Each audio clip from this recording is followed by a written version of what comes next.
If you're building a business and you're working hard and it feels like it's going nowhere, then today I'm going to give you a principle that will change the way you think about strategy. I've used this to go from struggling to get my first 1,000 followers in 1 year to attracting over 250,000 readers, and it took me 18 months to make $1, and now I made over 7 figures in 3 years, and this is entirely around how you think about leverage. So I'm going to explain this principle behind leverage. And if you apply this to the way that you operate, you're going to find you're doing absolutely staggering results without needing to work harder and without needing to hire a big team. Now, before I explain what this principle is, let me give you a quick story about why leverage is so goddamn important in today's internet age. See, when I was a dentist, I hated how my time was directly tied to my income. The job paid well, but the moment I stopped working, I stopped earning. And this led to an unhealthy relationship with time. I was constantly counting the clock. And if I wanted to take even a day off, I'd have this horrible guilty feeling. And so I became obsessed with working hard. And really it became at the cost of working smart. I thought that the way ahead was just to make my time worth more. So I specialized, I spent serious amounts of money on a diploma, and I began taking on more complex cases. But as the work complexity increased, my income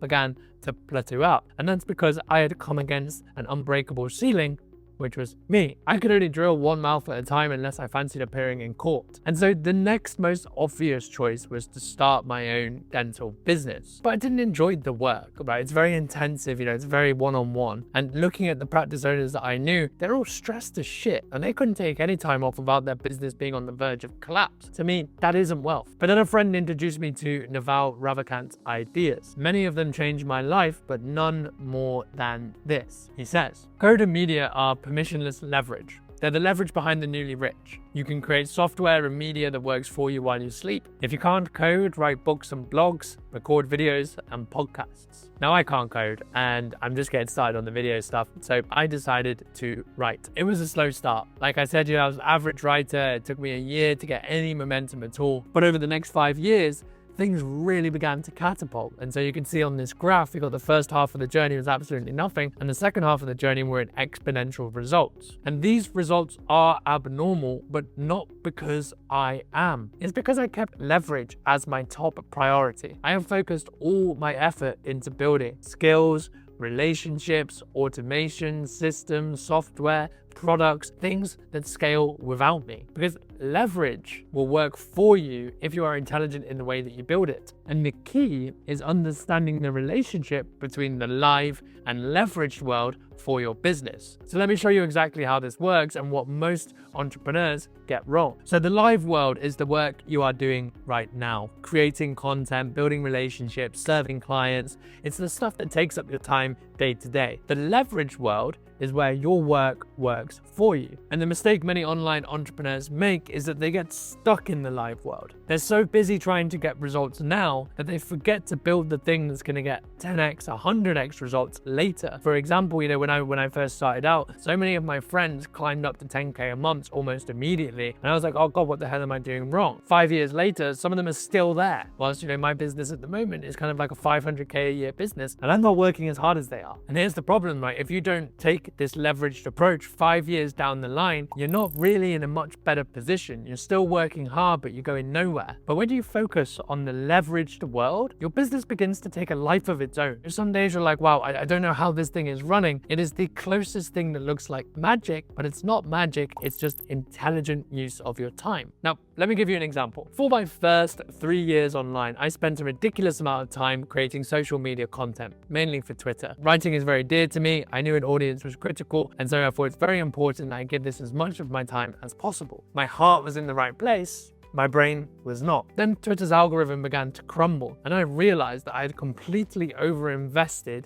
in the short-term wins without creating something that would work for me. So I built a new system. I got my VA to begin reposting my top-performing content every 4 months, right, without me needing to look at it. We then took all my long-form stuff, my emails, my products, my webinars, and we turned all of that into social media content too, using kind of AI prompts, and then those are scheduled into the content world too. And my VA began to post all of this across 4 social media platforms at once. It used to take me about 20 hours a week for social media content. Now it takes me 2 hours per month. Okay, I just need to look at what's been scheduled. I write the occasional post of an idea that's popped into my head. Twitter, I'll just do stream of consciousness, and that's all we need to do to keep the engine running. Sometimes, for example, when I'm busy writing my book, I tell my assistant Vim, I'm like, go schedule 2 months of content from the past year. We have a document called the Hall of Fame where everything is saved. She'll go schedule everything. In the morning, I just have a quick peek, drink the coffee, have a look, be like, yeah, that's good, and then away it goes. That's leverage. My words are working 10, 100 times harder than most people's because I had set up systems and a process, so I don't just use it once, I take it from the live world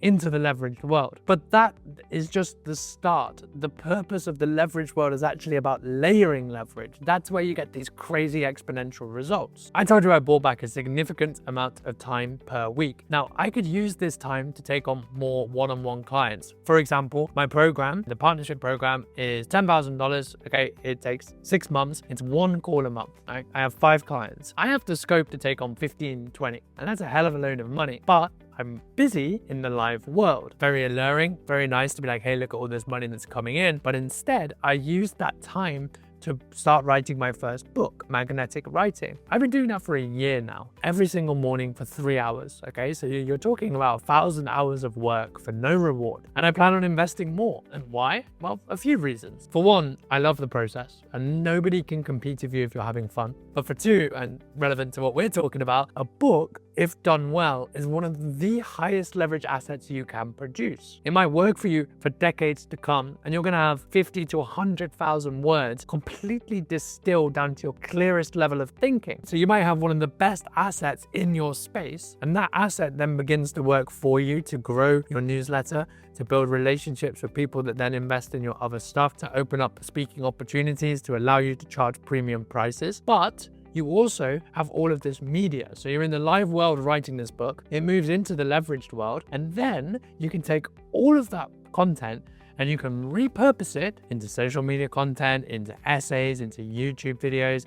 For example, what I'm saying to you right now, don't tell anyone, but it's in my book. And then you get to play the game again because you're not spending time on that content and you're not spending time on YouTube, you're getting better results. You get to decide what you're going to do with that next bit of time. And hopefully you decide to just keep layering leverage. For me, that's just going to be creating more media, writing more books, building more offers. And of course, it also means getting to enjoy your life a little bit more because what's the point if you're always behind a computer? Before I give you one critical tip on the execution of this, let me just let you know about a free guide that I have. It's called the Moat Guide. It goes through the 4 phases of building your writing business, talking about the leverage stuff that you need to build. It's free, you can get it here. It takes 2 minutes to read and I guarantee give you a strategy that you can execute. So here's the mindset shift. Leverage is the intelligent person's laziness, but it does not require that you be a genius to build, just disciplined. You have to say no to many opportunities, okay? You need to look through the lens of leverage at everything you build and think, what does this produce? Not now, but later. And trust me, this is hard because when you say no, you're going to start to lose comparative to your peers, people that are going more viral, people that are releasing more stuff. But that is the point. When you are playing the game of leverage, you're playing a game that few people can execute because people just don't have the patience, they don't have the discipline, they don't have the long-term lens. And this only feels pointless until compounding kicks in, and then nobody can compete with you because everything is working for you and you have more time to think, more time to operate, more time to create. And look, one of the highest leverage activities that you can do is to write. And so you might enjoy this next video, how to get good at writing online 10 times faster than everyone else, based on a conversation I had with someone who is now killing it. Thanks for watching. Remember to hit subscribe and I'll see you for the next one.